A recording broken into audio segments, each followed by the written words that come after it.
Ang kwento ay nagsisimula sa isang surgeon na nagngangalang Laura. Si Doktora Laura ay isang independyente at matagumpay na plastic surgeon na may sarili niyang klinika. Habang abala si Laura sa pag-aasikaso ng kanyang mga pasyente, biglang pumasok si Gustavo, isang lalaking nurse, nang hindi kumakatok. Iniabot niya kay Laura ang isang mahalagang file at dumiretso sa pasyente nang hindi man lang siya tiningnan. Makalipas ang ilang sandali, nagkita sina Laura at Gustavo, at dito nalaman na pangarap ni Gustavo na maging doktor. Nasa unang taon pa lamang siya ng pag-aaral. Tinanong ni Laura si Gustavo kung siya ba ay bakla dahil hindi niya tiningnan ang babaeng pasyente ni Laura. Sagot ni Gustavo, hindi iyon ang tipo niya at mas gusto niya ang isang independyenteng babae tulad ni Laura. Dahil dito, bahagyang humanga si Laura sa kanya. Kinagabihan, kasama ni Laura ang kaibigang si Eduardo at sinabi niya rito na magpakasal na dahil mukhang tumatanda na ito.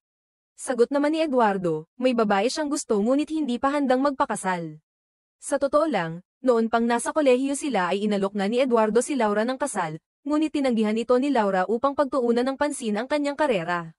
Kinabukasan, habang abala si Laura sa isang pasyente, dumating si Gustavo. Ang pasyente ni Laura ay kaibigan pala ni Gustavo, at nang magsimula silang mag-usap, nakaramdam ng selos si Laura. Kalaunan, tinanong niya ang kanyang pasyente tungkol kay Gustavo, at nalaman niyang kapitbahay pala ito ni Gustavo. Nang pauwi na si Laura kinagabihan, nakasabay niya si Gustavo. Sa daan, tinanong ni Gustavo kung kailan nagtapos si Laura sa pag-aaral. Sagot ni Laura, tinatansya mo ba ang edad ko? Ngunit sagot ni Gustavo, nais niyang magsimula ng sarili niyang klinika tulad ni Laura. Sinabi ni Laura na nangangailangan iyon ng mahabang panahon, pagsisikap, at sakripisyo. Sagot ni Gustavo, kaya niyang gawin ang lahat para maabot ang kanyang pangarap, at dahil dito, natuwa si Laura. Kinabukasan, kaarawan ni Laura. Binigyan siya ni Gustavo ng rosas at inimbitahan siyang maghapunan. Ngunit may plano na si Laura kasama si Eduardo. Sumang-ayon si Gustavo na ipagpaliban ito sa ibang araw. Kalaunan, tumawag si Eduardo upang batiin siya at sabihin hindi siya makakarating sa kanilang usapan. Kaya nang dumating si Gustavo, pumayag si Laura na sumama sa kanya sa hapunan. Sa kanilang pag-uusap, ibinahagi ni Gustavo na miss niya ang kanyang lola. Tinanong siya ni Laura kung mayroon siyang kasintahan, at sagot niya, mas gusto niya ang isang mas matured na babae. Nang tanungin naman ni Gustavo si Laura tungkol sa kanyang love life, iniwasan niya ang tanong. Habang nasa daan, nagtanong si Gustavo tungkol sa ilang libro. Pagdating sa bahay ni Laura, inimbitahan siya ni Gustavo na pumasok. Sinabi niyang nais niyang magkaroon ng romantikong palakpakan kasama si Laura at bigla niya itong hinalikan. Ngunit pinigilan siya ni Laura, kaya humingi siya ng paumanhin at umalis. Ngunit ng gabi, naiisip pa rin ni Laura si Gustavo. Kinabukasan, dumating ang isang pasyenteng nagngangalang Rosario para sa isang face surgery. Dati na siyang pasyente ni Laura, ngunit hindi niya binayaran ang unang operasyon kaya tinanggihan siya ni Laura. Pumasok si Laura sa kanyang opisina at dumating si Gustavo upang humingi ng paumanhin sa nangyari noong gabing iyon. Sinabi ni Laura na kalimutan na lang ang lahat. Habang paalis si Gustavo, muling bumalik si Rosario at sa hindi inaasahang pagkakataon, tinutukan niya ng kutsilyo si Laura at tinakat siya upang hingan ng pera. Sinubukan ni Gustavo na pakalmayin si Rosario, at sa huli, nagtagumpay siya. Matapos ang insidente, niyakap ni Laura si Gustavo. Kinagabihan, dumating si Eduardo sa bahay ni Laura at binigyan siya ng ilang larawan bilang regalo. Labis na natuwa si Laura. Ngunit napansin ni Eduardo ang mga rosas at tinanong kung kanino galing ang mga iyon.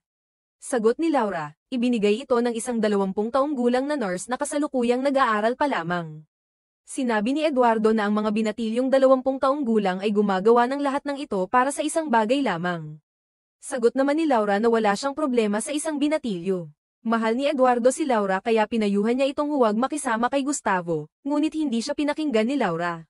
Bago matulog, tinawagan ni Laura si Gustavo at hiniling na bigyan siya ng mga libro.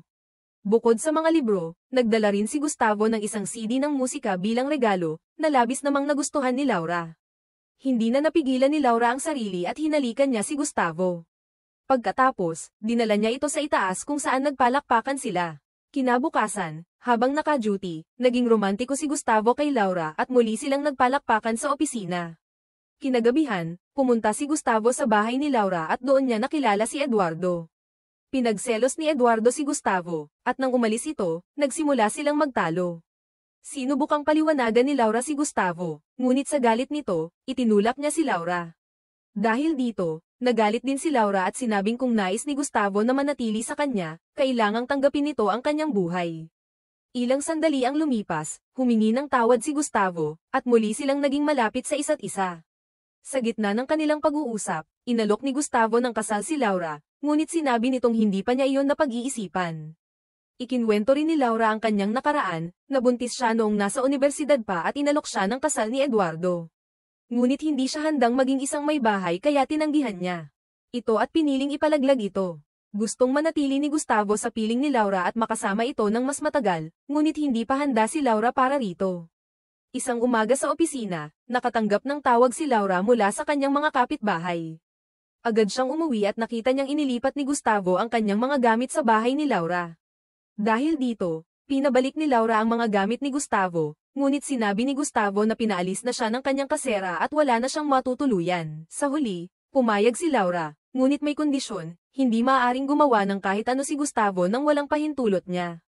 Isang gabi, nagising si Laura at nakita niyang kumakanta ng lullaby si Gustavo sa labas. Tinanong niya ito, at sinabi ni Gustavo na hinihintay niya ang kanyang lola. Nag-alala si Laura kaya tinawagan niya si Eduardo at ikinwento ang lahat. Sinabi ni Eduardo na may ugali si Gustavo na lumakad habang natutulog kaya hindi dapat siya mag-alala.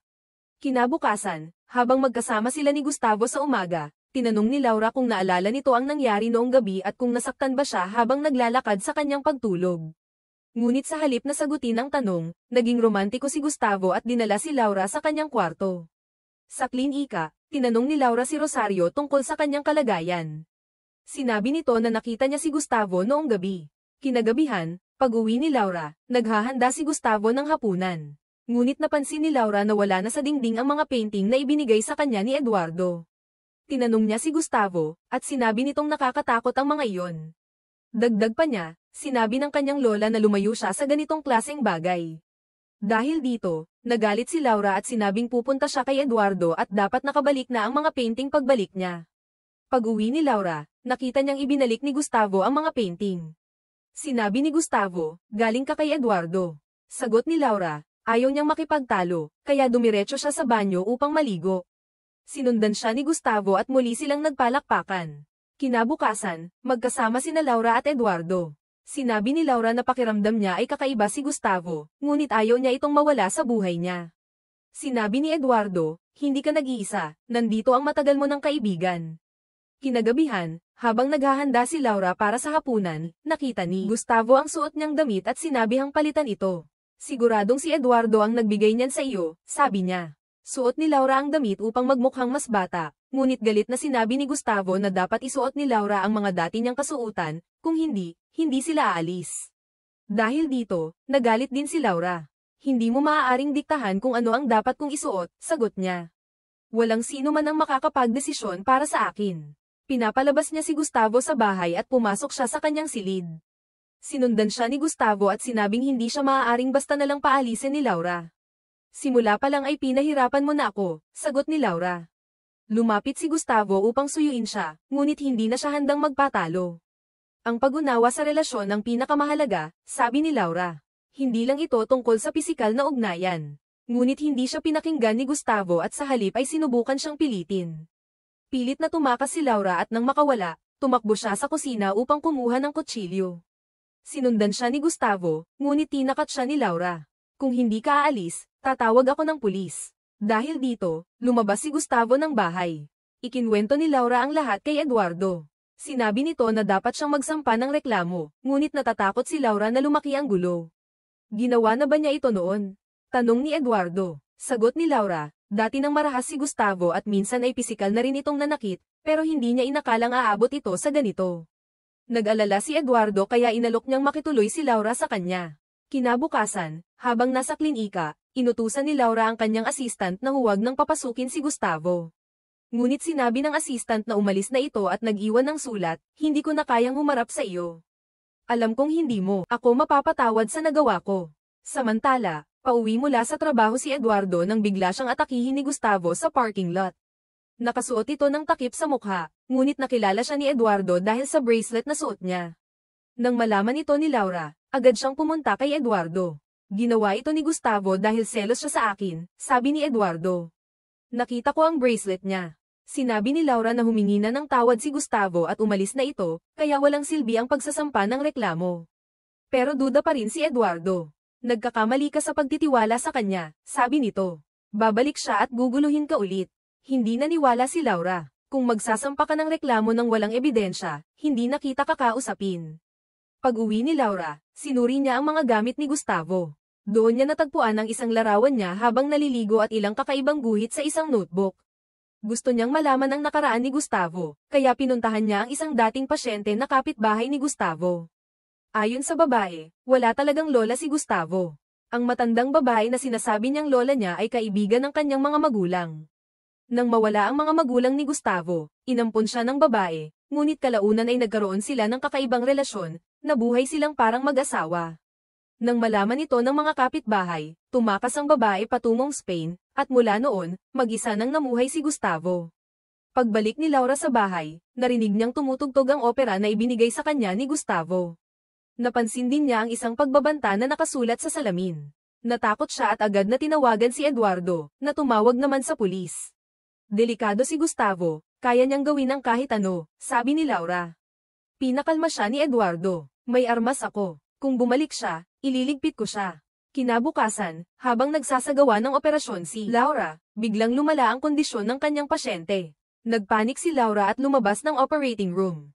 Kinalaunan, sinabi ng kanyang assistant na nagkaroon ng problema sa anesthesia machine. Sa parehong araw, nakipagkita siya kay Eduardo at sinabing muntik nang mawala ang kanyang pasyente, kaya nagsampa ng reklamo ang asawa nito. Sinabi ni Eduardo na kailangan ni Laura ng pahinga at inalok siyang magbakasyon.